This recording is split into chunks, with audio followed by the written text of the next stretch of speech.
पोछा झाड़ू करके कि मेड बाद में आती है, पूरे घर में झाड़ू पोछा वो लगा देती है। लेकिन मंदिर के सामने झाड़ू पोछा मैं या तो बच्चों से लगवाती हूँ या मैं पैर से, मुझसे नीचे तो नहीं बैठा जाता, पैर से ही लगा देती हूँ। मंदिर का पोछा हम अलग रखते हैं, लाल कपड़ा जो यहीं पे पानी छिड़काव करके ना थोड़ा सा पैर से पोछा लगा दे ताकि जगह साफ और शुद्ध हो। क्योंकि पाठ पूजा करने के बाद यदि हम वहाँ पे सफाई और पोछा लगा देते तो पूजा पाठ चला जाता है, पूरे दिन घर में उसकी पॉजिटिव वाइब्रेशन रहनी चाहिए। इसलिए जगह को पहले साफ़ करना चाहिए, फिर आसन बिछाकर हम उस पर बैठ कर पूजा करते, यही नियम होता है।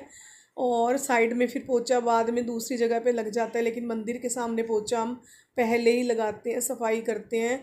सारी जोत करने के बाद आरती को और धूप दी जो भी कपूर वगैरह होता है उसमें सारे कमरों में धुआं देने के लिए लेके जाती हूँ ये थाली को। और जो जोत होती है ना, जो हम दीपक जलाते हैं भगवान के निमित्त, वो हम नहीं उठाते, वो हिलाते ही नहीं है, क्योंकि जोत हमेशा स्थापित की जाती है, दीपक को कभी नहीं हिलाना चाहिए।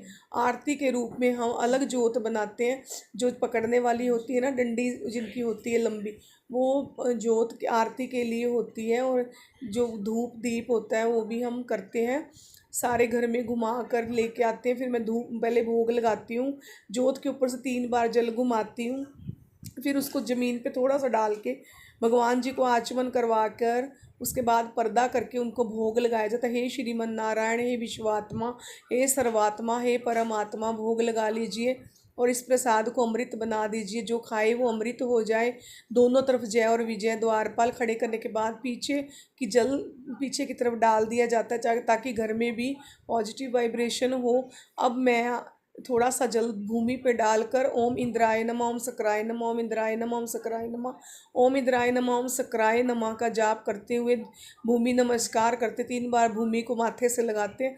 फिर आसन से पैर नीचे उतारा जाता है। यही नियम होता है जो मेरे बड़ों ने मुझे सिखाया है, और पंडित भी यही बताते हैं जब पूछो तो, क्योंकि इंद्रदेव हमारी पूजा पाठ ले जाते हैं।